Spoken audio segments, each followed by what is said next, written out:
¿Cómo están, hermanos? ¿Bien? Qué bueno, me alegro mucho. Bueno, para quien no sabe, nuestro pastor llegó bien a España, así que manda muchos saludos, muchos cariños a la iglesia, así que comenzó su estadía allá en España. Así que, qué bueno, estemos orando por ellos también. Hay harto enfermo, hermanos enfermos, así que también estemos orando. Nuestra hermana Jenny está bien complicada de salud, estemos orando por ella. Nuestro hermano Miguelito se ausentó hoy porque está enfermo, también tiene un resfriado más o menos fuerte, me comentaba. Por nuestra hermana Jani, que mañana tiene una intervención. Sigamos orando por nuestra hermana Janet. Y quien tenga una necesidad de oración, no olvide comunicarse con nosotros, porque si no nos comunicamos, difícilmente vamos a poder estar juntos orando por ese motivo. Amén, hermanos. Vamos a la palabra del Señor en esta mañana. Yo creo que cada uno de nosotros se ha dado cuenta, o hemos visto a través de los noticiarios, que nuestro país está atravesando por una de las mayores crisis de desconfianza durante décadas. Leía un texto de un diario y decía que esta desconfianza no se había vivido por lo menos hace 40 años atrás. Que la gente desconfiara tanto y en específico de las instituciones. Y ahí hacía un ranking de todas las instituciones donde existía más, una de dos, más desconfianza o se confiaba menos, que es lo mismo. Dentro de ellas estaban los partidos políticos, el Congreso Nacional, las ISAPRES, el gabinete, presidente de la República y policías. Ese era el ranking de donde menos se desconfiaba hacia adelante. Y otro dato es que Chile es el tercer país de Sudamérica en donde existe más desconfianza. Así que siempre Chilito está en los primeros lugares, hasta para las cosas malas. Pero somos el tercer país donde existe más desconfianza en las instituciones. A raíz de esto yo me preguntaba, si no confiamos en personas o en cosas que nosotros vemos, ¿cierto? Porque hay cosas tangibles, que hay datos, situaciones que uno puede decir por tal o cual motivo yo no confío en estas personas. Pero, ¿qué pasa con nuestra confianza en Dios, en quien no vemos? ¿Cómo está nuestra confianza en Dios? Si no confiamos en absolutamente nadie, no confiamos en el vecino, no confiamos en los compañeros, no depositamos la confianza en nadie hoy en día. ¿Cómo vamos a depositar nuestra confianza en quien no vemos? Difícil. A usted y a mí no ocurre algo similar. Lo que le ocurrió al discípulo Tomás. ¿Saben lo que le ocurrió a Tomás? ¿Sí? Obvio. Qué bueno. Tomás tuvo incredulidad. Él no estuvo en primera instancia cuando Jesús se le apareció a sus discípulos. Él estaba ausente en esa situación. Y les dice, si no veo en sus manos la señal de los clavos, si no veo la lanza que atravesó a Jesús, no voy a creer. Si yo no meto el dedo en ese lugar, no voy a creer. No creeré. En definitiva, él necesitaba evidencias para poder creer. Tomás fue incrédulo y fue uno de los discípulos de de Jesús. Pero mire, 8 días después, este texto lo podemos ver en Juan capítulo 20 del 24 al 29. 8 días después se aparece Jesús nuevamente a sus discípulos y en ese entonces sí ya estaba Tomás con ellos, estaban todos reunidos. Y Jesús le dice: Tomás, pon tu dedo aquí, mira mis manos, acerca tu mano y métela en mi costado y no seas incrédulo. Ahí Tomás dice: Señor mío y Dios mío. Y responde Jesús: porque me has visto, Tomás, creíste. Pero bienaventurados los que no vieron y creyeron. Bienaventurados los que no vieron y creyeron. Y algo similar nos ocurre a nosotros. Necesitamos ver para creer. Necesitamos cosas tangibles. Pero ¿qué ocurre? Dios nos promete cosas en su palabra. Dios es digno de confianza y aún así no creemos. A veces queremos actuar y actuamos como Tomás.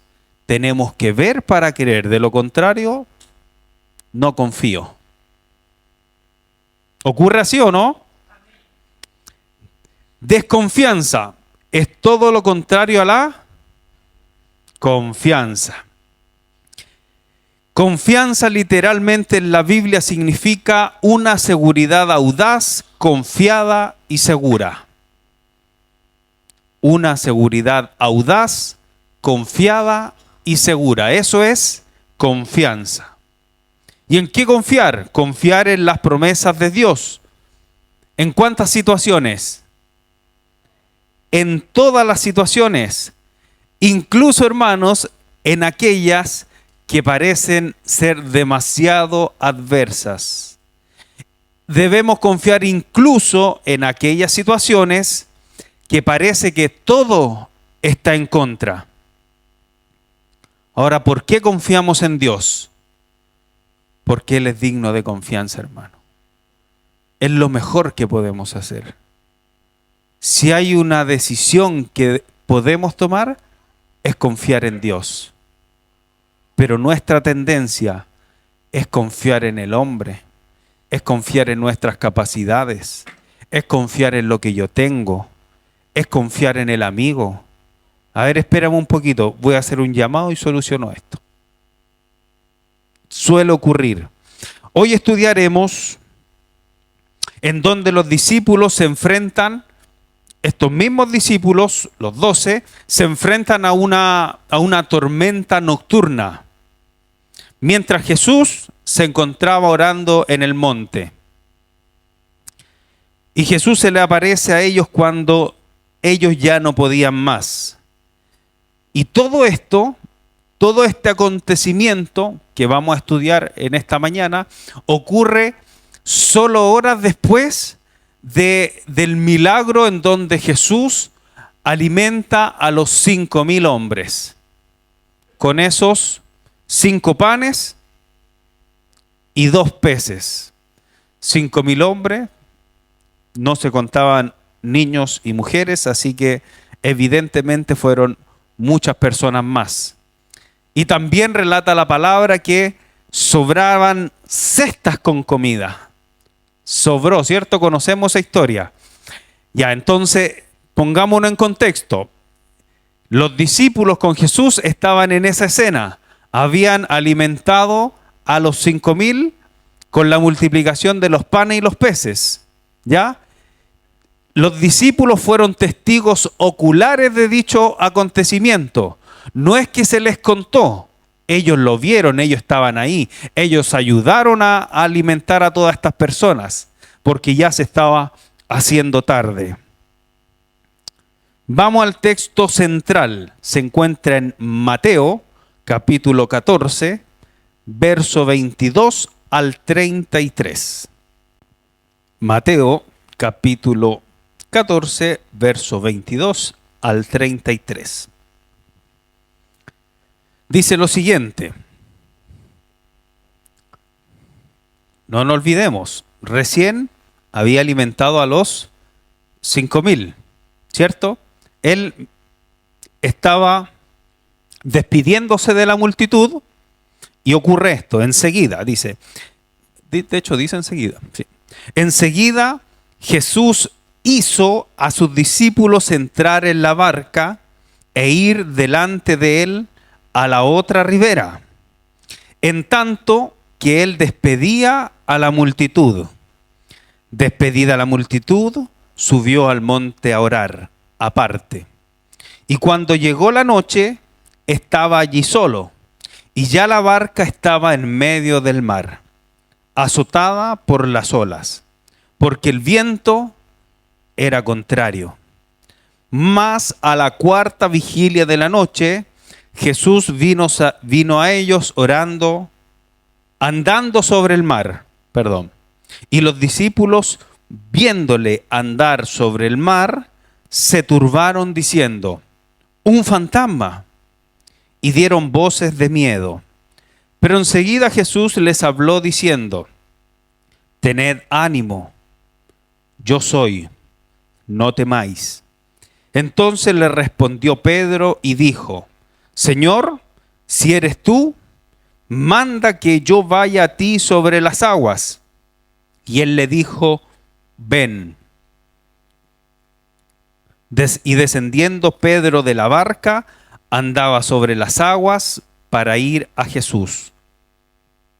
Pero al ver el fuerte viento tuvo miedo, y comenzando a hundirse dio voces diciendo: Señor, sálvame. Al momento Jesús, extendiendo la mano, asió de él y le dijo: hombre de poca fe, ¿por qué dudaste? Y cuando ellos subieron en la barca, se calmó el viento. Entonces los que estaban en la barca vinieron y le adoraron diciendo: verdaderamente eres Hijo de Dios. ¡Wow! ¡Qué acontecimiento!, ¿verdad? Esta historia nos dice que los discípulos estaban en la barca, existía una tormenta, estaba el Maestro, Jesús.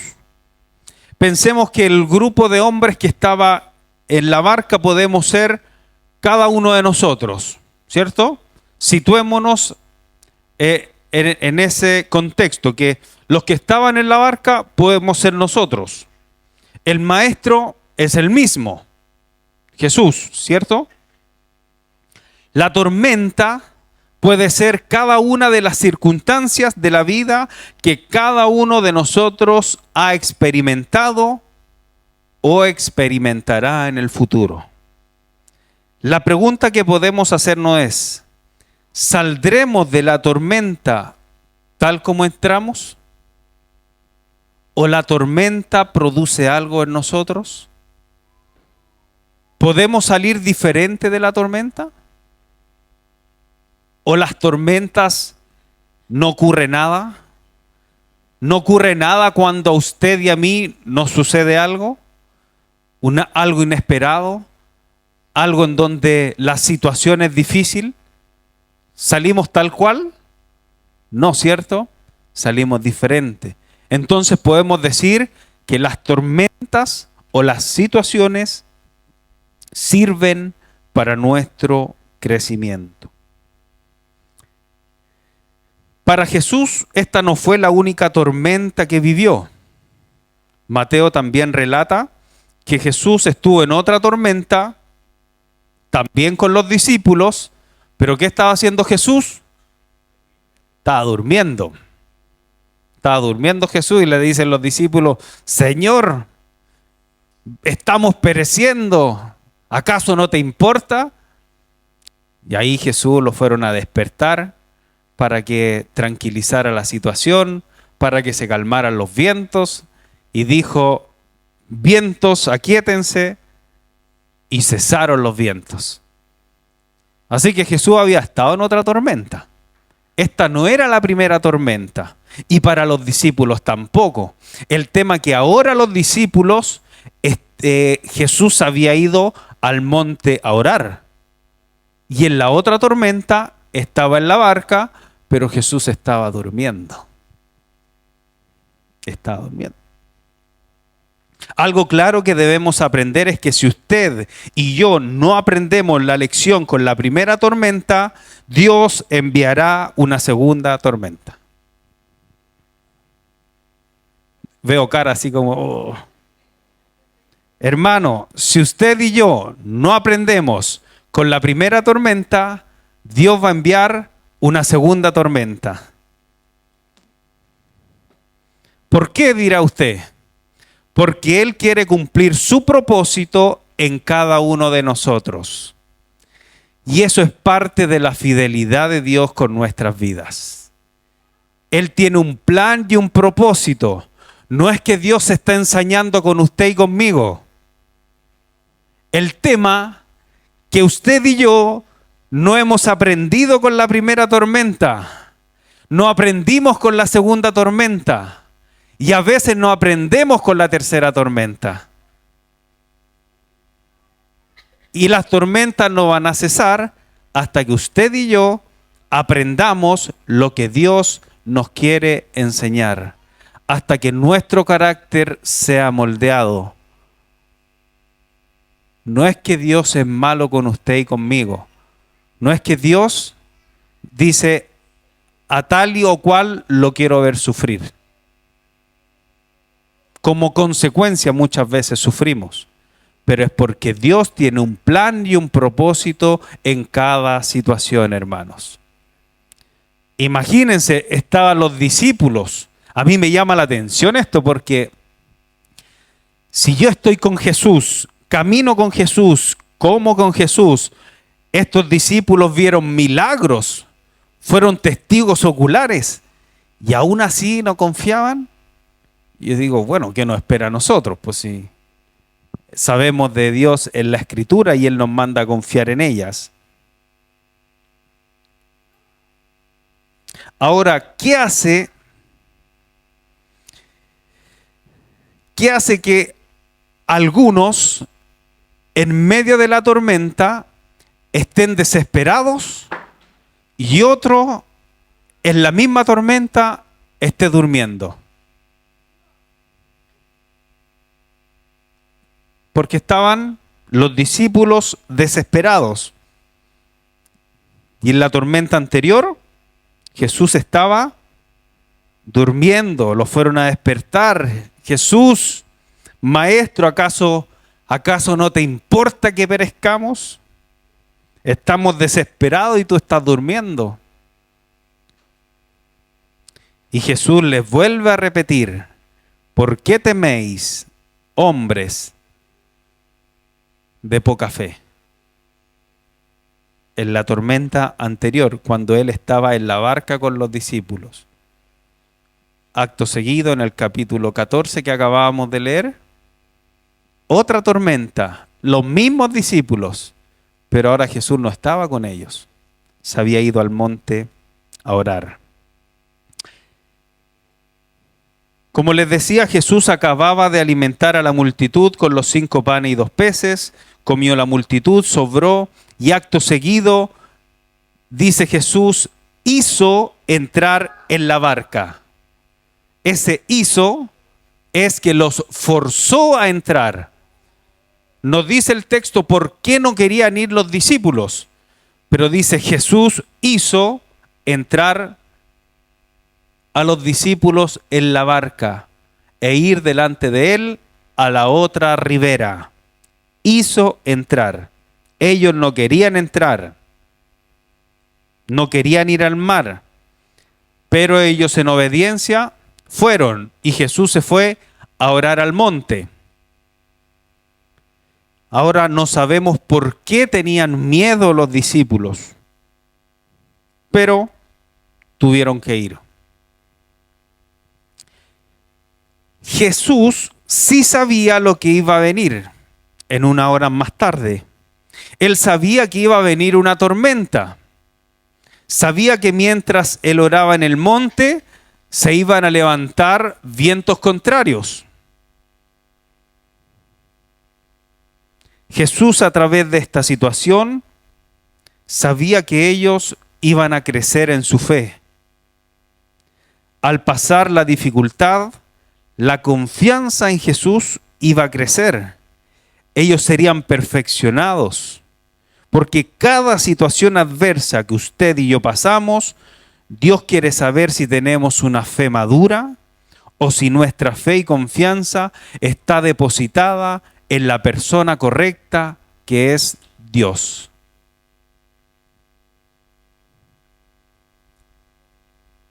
Porque cuando estamos en una tormenta, en donde Dios quiere corregir algo de nosotros, lo primero que ocurre es que Él quiebra nuestro orgullo. Algo habló nuestro pastor la semana pasada acerca del orgullo, ¿verdad?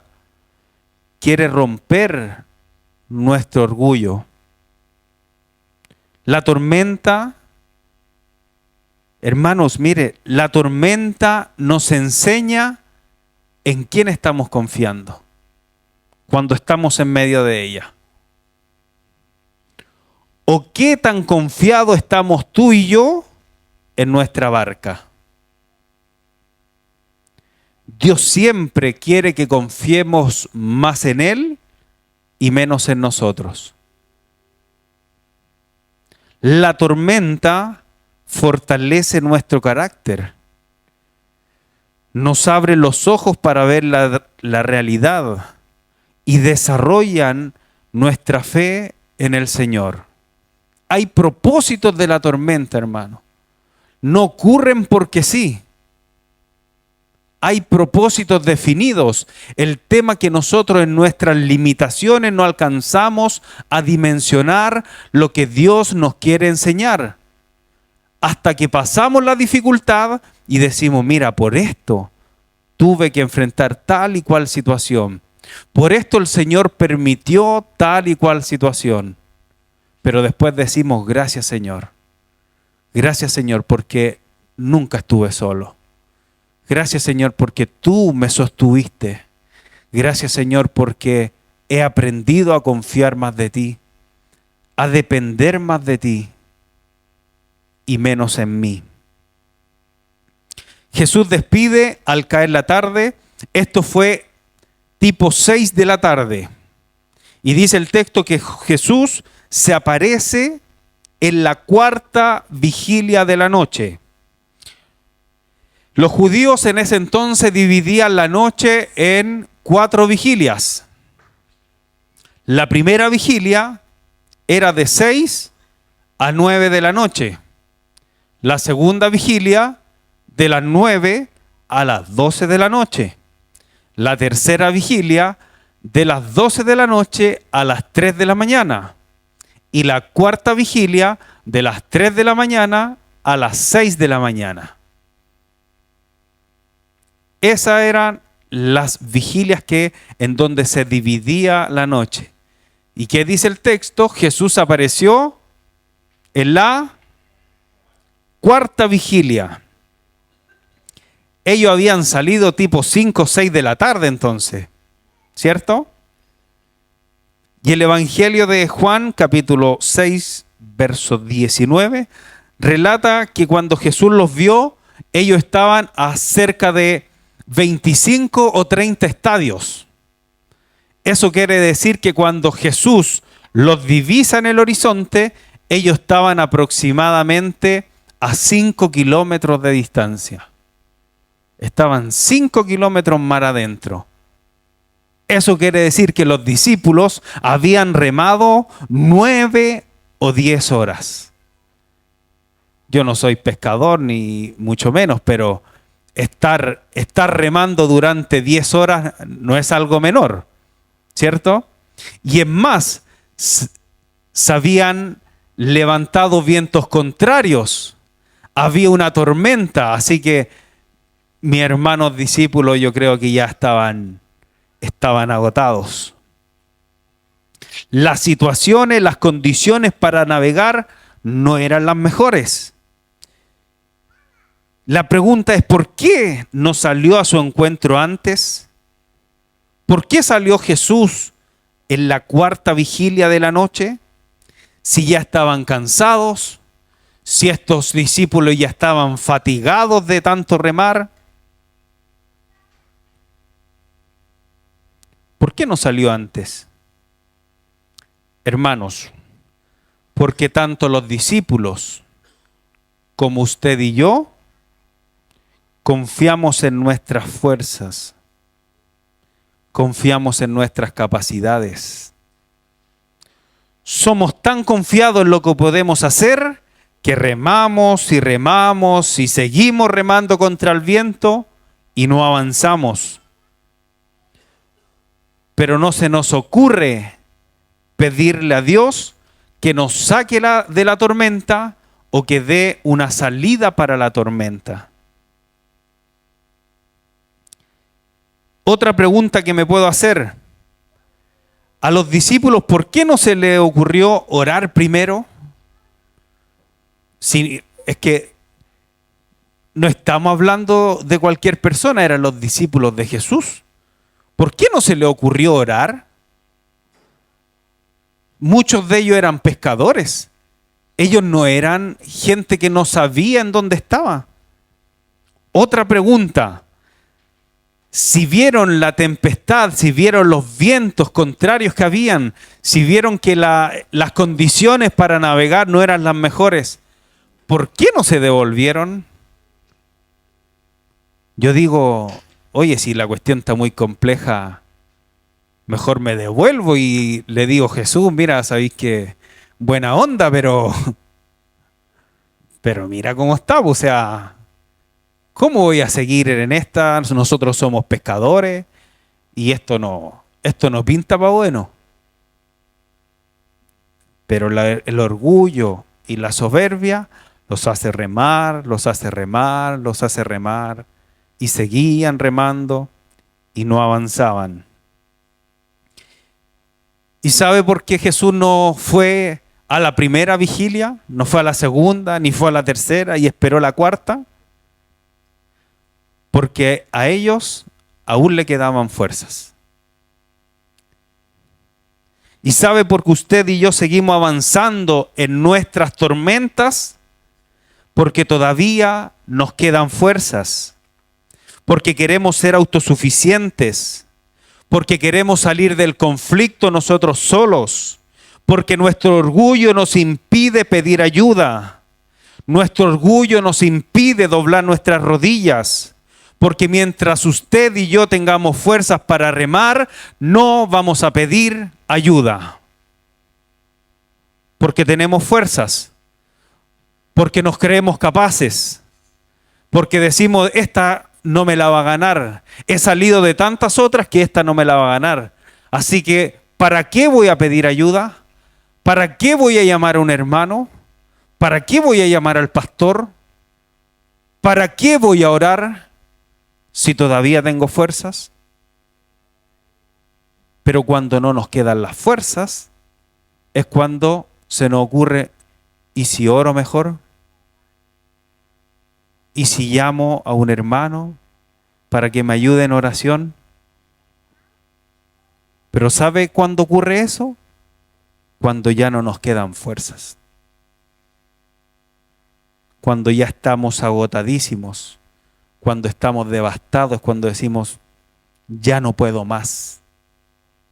Pero mientras nos queden fuerzas, nadie se entera de su conflicto, hermano. Nadie. Nadie se entera.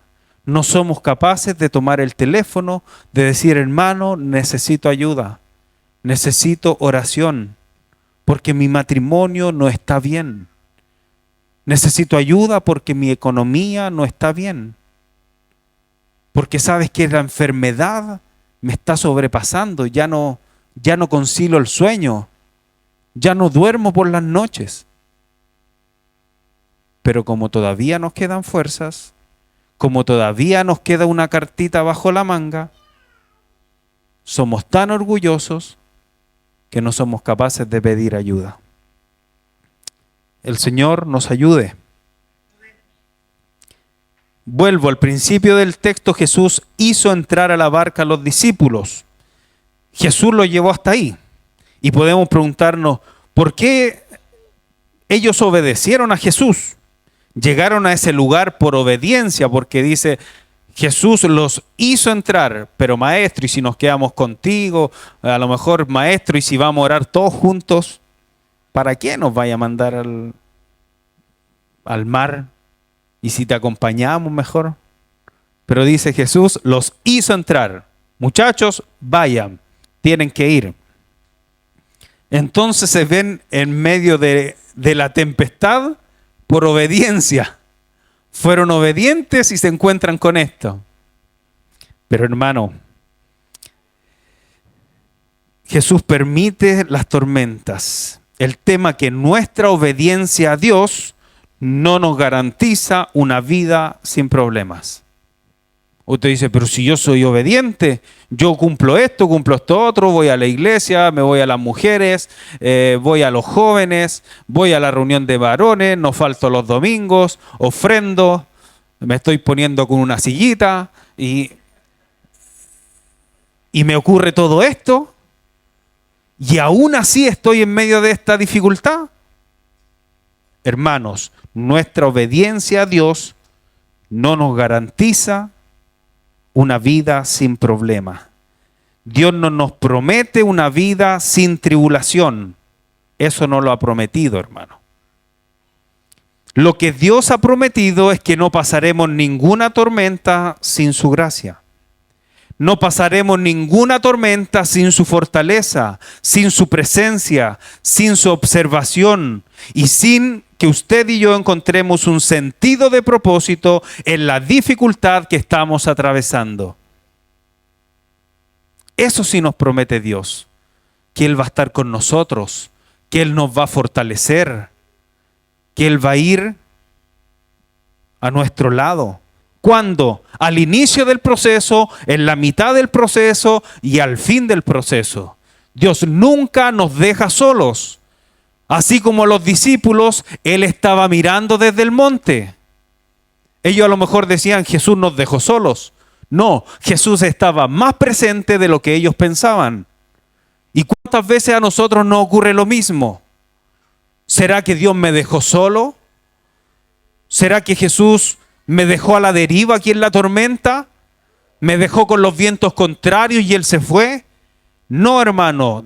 Dios tiene los ojos puestos en cada uno de nosotros.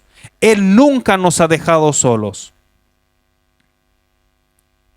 Porque Él tiene un propósito para nosotros. Dios no está improvisando con su vida, hermano. Hermano, Dios no está probando. Dios no está diciendo, voy a ver si esto me resulta. A ver qué tal que... A ver cómo les va con esto, voy a probar. No, hermano.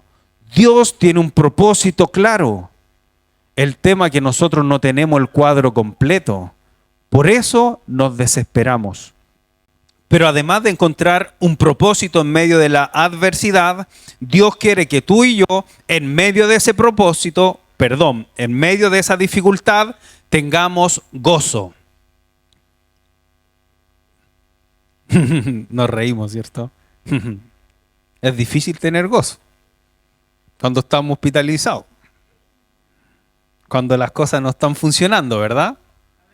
Es difícil, no digamos que esto es fácil. No es fácil cuando tenemos un diagnóstico adverso. No es fácil. Nadie ha dicho que esto es fácil. Sin embargo, en la palabra.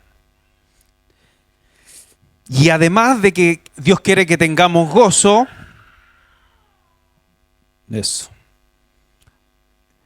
Dios nos garantiza que los resultados están en sus manos. Mire, Dios tiene un propósito con nosotros, quiere que tengamos gozo en medio de la circunstancia y además Él nos garantiza que los resultados van a ser los mejores. Garantía de ello. Los discípulos confiaron más en sus fuerzas que en Jesús. Como no le veían, ellos creían que Él los había dejado solos. Pero como les decía, Jesús estaba más presente de lo que ellos pensaban, lo estaba mirando de lejos. Ellos conocían a Jesús, ellos caminaban junto a Él, comían con Él, pero aún así desconfiaron. Para ellos no fue prioridad orar. ¿Cuántas veces nos ocurre lo mismo? Que nuestra prioridad no es orar, es tratar de salir del problema, es buscar los medios, pegar el llamado, pedir un crédito, llamar al amigo, ya hacer esto otro, ir para allá, ir para acá, remar, remar, remar y seguir remando. ¿Y cuándo se nos ocurre orar? ¿No será que si iban 12 en la barca, hombres que habían compartido con Jesús? Yo digo, ¿y si reman 6 y oramos 6? No sé, así como... Y cuando nos cansemos, sigan ustedes 6 y seguimos orando los otros 6, po. Es algo como que yo me... No, pero ellos remaron los 12. Todos remando, rememos, démosle para adelante, démosle, démosle, démosle. Nos vamos a cansar todos, démosle nomás. No fue prioridad orar. Porque con esa actitud ellos no estaban diciendo yo puedo. Ellos no lo verbalizaban, no decían no, tranquilo, si yo puedo. Pero sus actos sí los decían.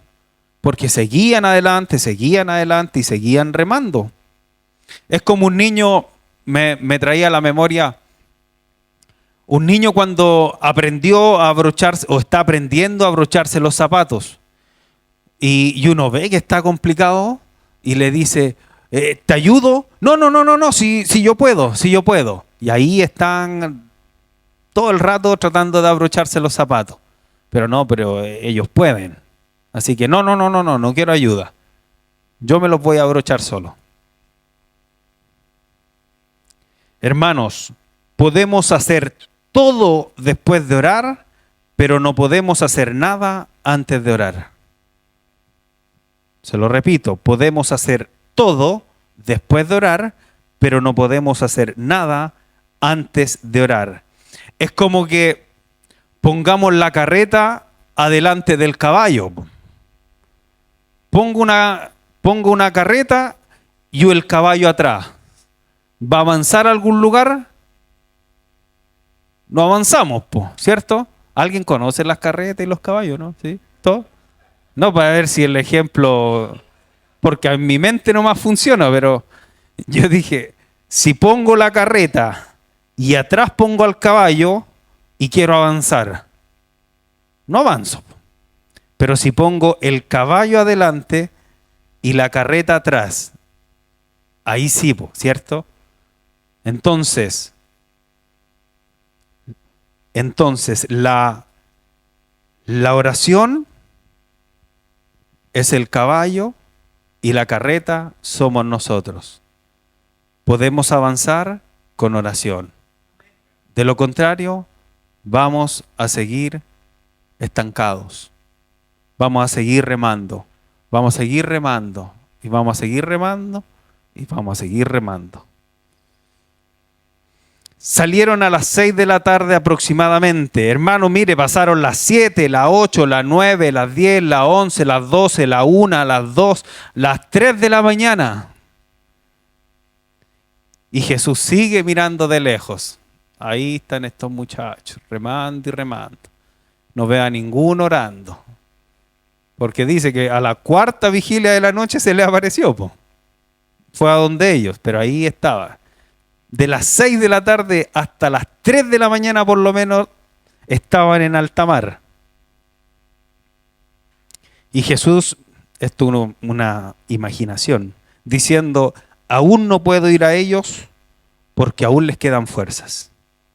Siguen confiando en ellos mismos. Y si ellos les siguen quedando fuerzas,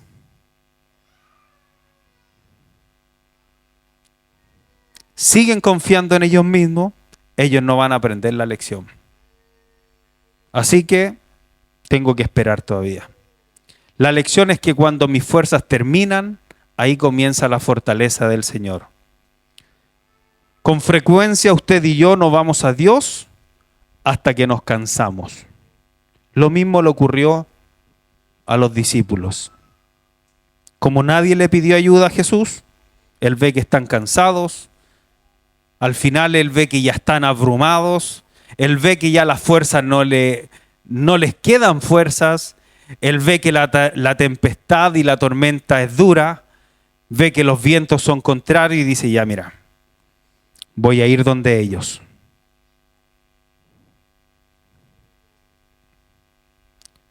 Voy a ir donde ellos. Los discípulos habían visto muchos milagros anteriores. Lo lógico, que no es lógico para todos, pero lo lógico es que si ven a la distancia a Jesús, dijeran, mira, ahí viene el Maestro, ahí viene nuestra ayuda. Mira, vamos a salir de esto porque ahí viene Jesús. Aquí viene nuestro rescate. ¿Pero qué dijeron ellos? Viene un fantasma. Oh, yo voy a tomar agua mejor. Viene un fantasma, dijeron los discípulos, pues hermano. Aquellos que habían hace un rato ¿has visto el milagro de la alimentación de los 5.000? Y dicen, viene un fantasma. Hasta yo quedé asombrado cuando leí eso, hermano. ¿Dónde estaba puesta la fe de estas personas que caminaban con el Maestro? Que su primera impresión no fue decir, ahí viene nuestra solución. Aquel que multiplicó los panes y los peces. No, viene un fantasma. Pero si nos interiorizamos un poco más, ¿sabe por qué ocurre eso, hermanos? Porque ellos estaban llenos de miedo. Ellos tenían pánico, ellos estaban abrumados. Y cuando estamos en esta condición, distorsionamos la realidad. Y eso mismo nos ocurre a nosotros. Al estar atemorizados, llenos de miedo, cuando nos sentimos vulnerables, tenemos una percepción distorsionada de lo que nos ocurre. Tenemos una percepción de la tormenta en la que estamos viviendo que está distorsionada. El temor nos lleva a magnificar las cosas. En medio del miedo llegamos a conclusiones erróneas, como le ocurrió a los discípulos. Ellos dicen, un fantasma. Nuestra ansiedad y miedo distorsiona la realidad y la magnifica, llevándonos a conclusiones equivocadas.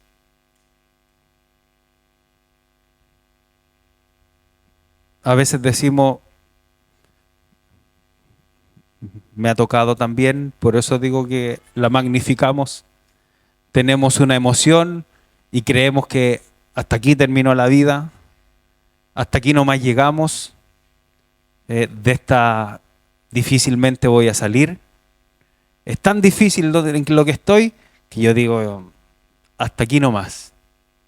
Y la verdad que no era tan así como yo pensaba. El tema que yo estaba lleno de ansiedad, yo estaba lleno de miedo, estaba lleno de duda, estaba vulnerable, yo no tenía el control de nada. Y eso le pasa a usted y a mí. Cuando estamos llenos de miedo, distorsionamos la realidad y decimos, este problema es tan grande que yo no voy a poder salir de acá. Generalmente ocurre eso.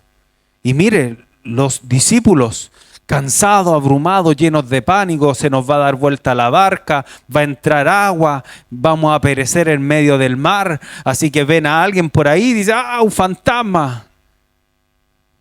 Un fantasma, pues hermano. Pero ¿qué fue lo que ocurre?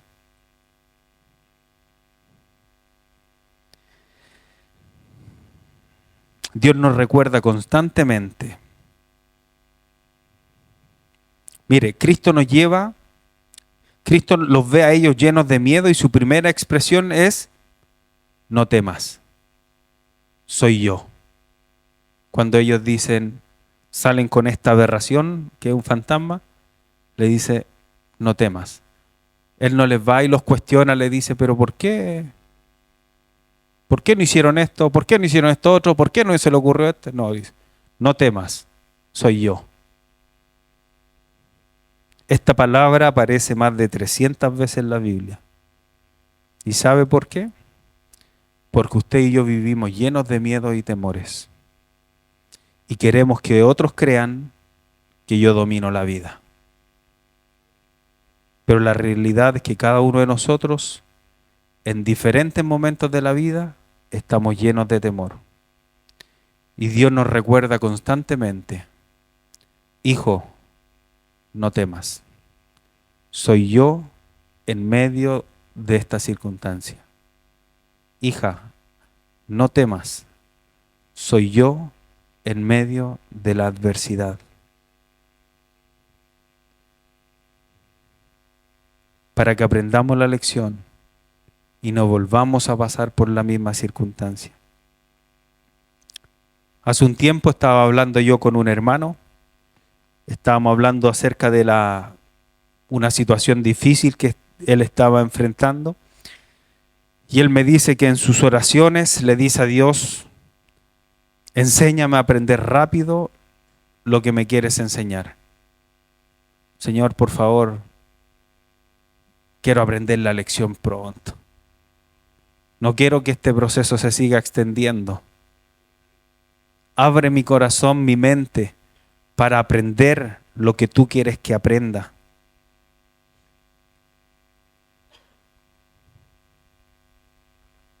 Si no aprendemos la lección, pasamos más tiempo en la dificultad. Es necesario que aprendamos. Pedro había vivido situaciones en su vida en donde él pudo haber actuado de manera diferente. Pedro vio la pesca milagrosa. Pedro vio sanar a su suegra. Pedro vio la alimentación a los 5,000. ¿Y dónde estaba la fe que debió haber producido en Pedro al haber experimentado todos estos acontecimientos? ¿Dónde estaba la fe? Por ende, como él no tuvo fe, tuvo que pasar nuevamente por el proceso. Con todas las experiencias vividas, junto a Jesús debería haber sabido que Jesús iba a hacer un milagro. Muchas veces decimos o cantamos que Dios es todopoderoso, que Él es nuestro escudo, que Jesús es nuestra fortaleza. Pero cuando nos dicen que tenemos un diagnóstico adverso, cuando nos dicen que tenemos cáncer, cuando nos dicen que en unas semanas más debemos ser operados, cuando nos dicen que nuestro hijo debe quedar hospitalizado, cuando nos anuncian que quedamos sin trabajo, cuando nos avisan que tu marido o tu hijo tuvo un accidente, cuando nos avisan que nuestro padre o nuestra madre le quedan pocos días de vida, ¿dónde queda la confianza que decíamos tener en Dios? Cuando recibimos este tipo de noticias, ¿dónde queda esa confianza? Es más fácil decirle a otro confía en Dios que nosotros confiar en Dios. Cuando otro está en la dificultad, hermano, pero confía en Dios, porque lo sabemos, hermanos. Pero ¿qué pasa cuando yo estoy en medio de esa circunstancia? ¿Dónde queda la confianza en Dios? Si sabemos que Él es nuestra fortaleza, si Él es nuestro escudo, si Él es nuestra protección, si Él es nuestro lugar seguro, si Él es nuestra torre fuerte? ¿Dónde queda la fe que teníamos en Dios cuando recibimos este tipo de noticias?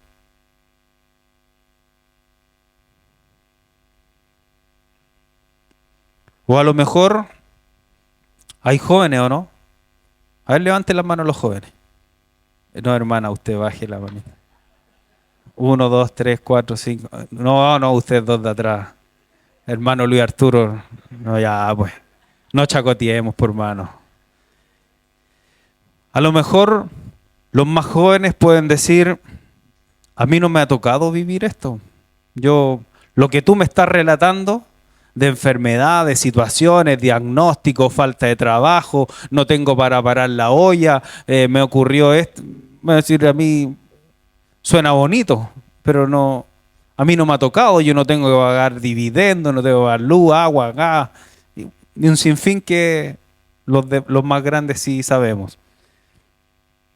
A mí no me ha tocado vivir esas situaciones descritas, pero la realidad, jóvenes, es que deben prepararse en oración. Deben prepararse en confianza en Dios, en la lectura de la palabra, en las promesas de Dios para su vida. Deben aprender a creer en sus promesas, a depender de Él. Porque la evidencia muestra que todos tenemos que enfrentar dificultades. Todos. Todos. Joven, todos. Así que, querido hermano joven, no vayas tan rápido. Invierte tiempo en tu crecimiento, en conocer más de Dios. Porque las dificultades van a llegar. Y Dios no quiere que salgamos de la situación tal como entramos. Él quiere que tengamos un encuentro con Él. La persona que no conoció quien estaba sobre el mar fue Pedro. Quien dudó fue Pedro. Pero reconozcámosle algo a Pedro. Él fue quien dio el paso de ir a Jesús. Los otros 11 se quedaron paralizados.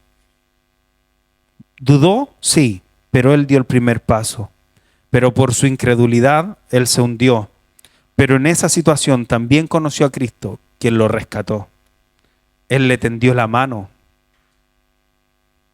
Él salió de su zona de confort, salió de su barca, salió del lugar donde se sentía seguro. Porque por más que estuviera la tempestad, la barca estaba ahí a salvo. Pero él salió de ahí. Nuestra barca es todo aquello en donde estamos poniendo nuestra seguridad. Cualquier cosa, persona o proyecto. Nuestra barca es aquello que estamos depositando nuestra confianza para continuar en la vida. Esa es mi barca y es necesario que salgamos de nuestra barca y confiemos plenamente en Dios. Pedro iba caminando hacia Jesús, pero sintió los fuertes vientos y tuvo miedo. Pedro dejó de confiar. Si confió al salir de la barca, ¿por qué desconfió después de haber salido? Si ya iba camino hacia Jesús.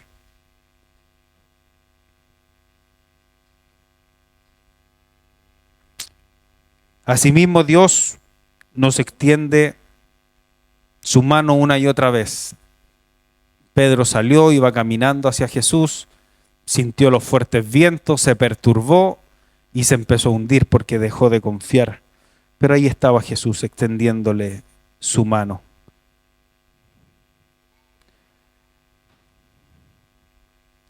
Podemos pasar diferentes circunstancias, hermano, pero Dios no nos va a dejar tragar agua y morirnos en medio de la tormenta.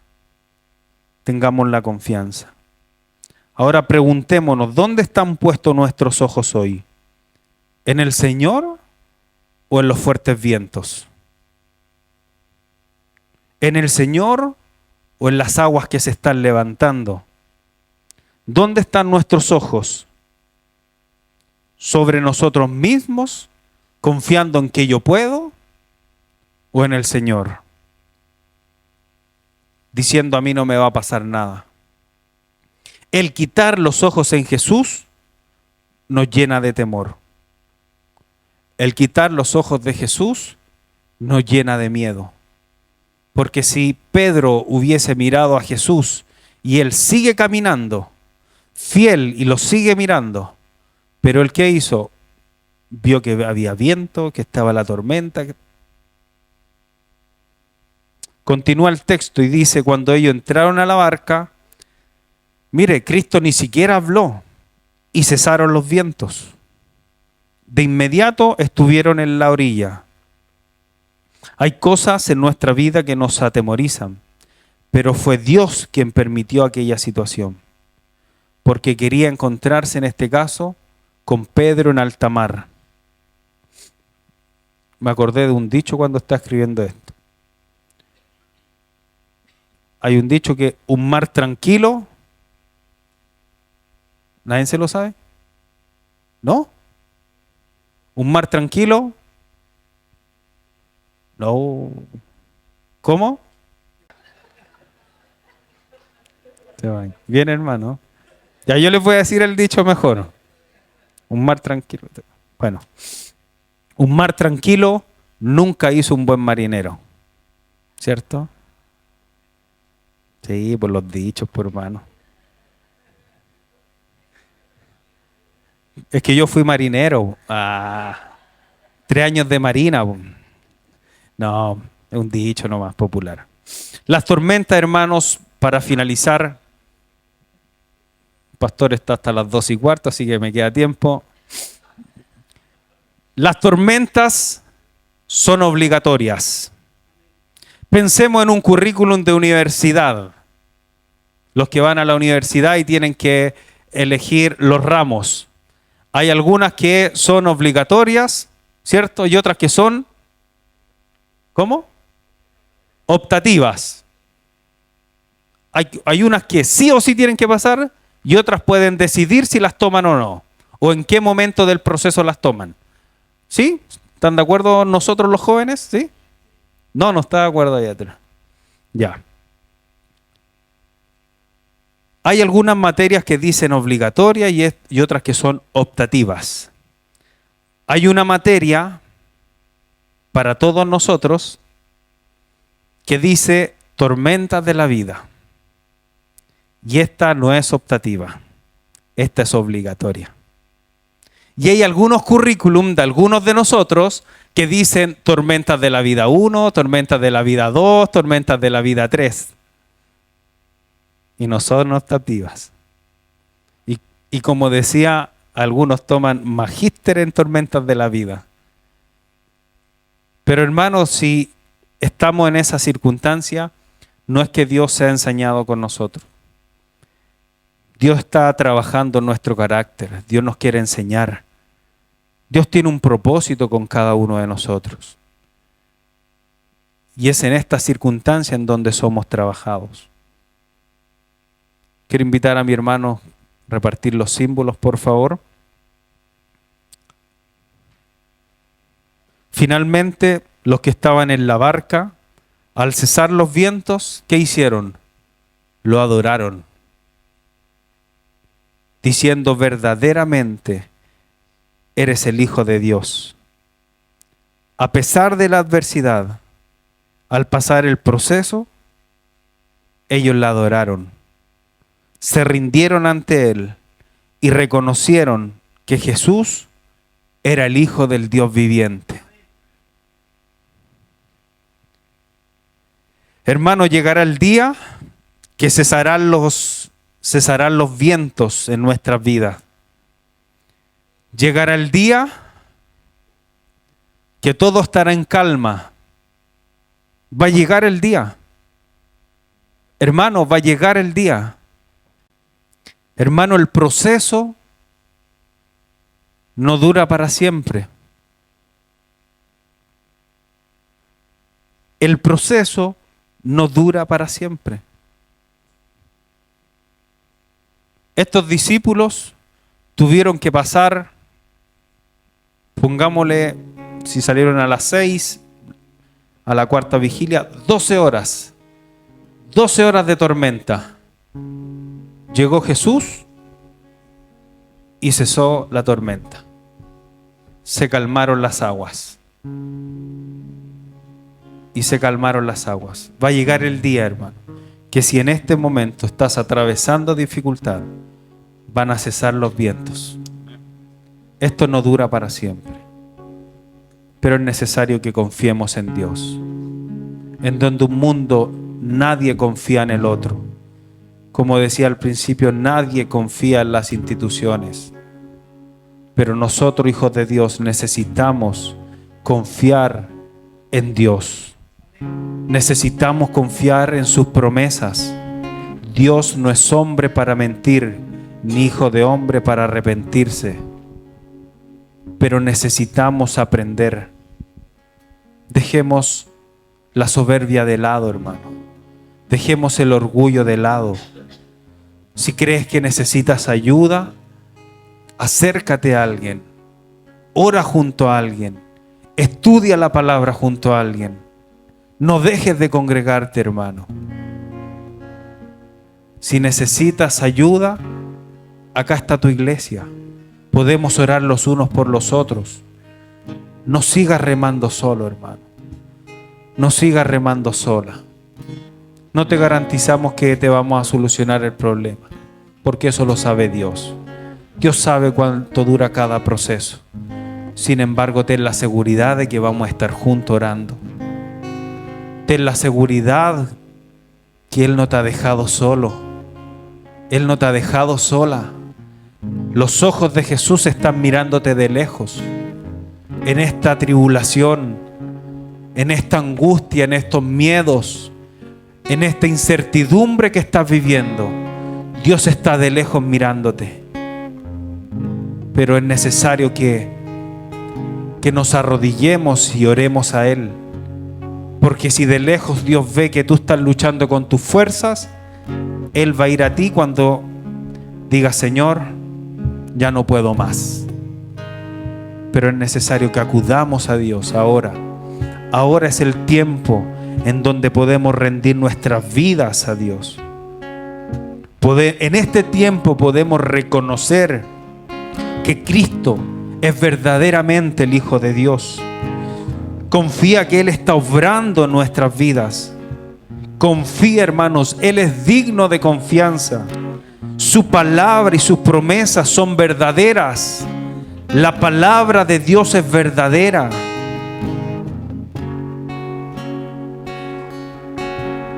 Y no seamos como Tomás, ver para creer.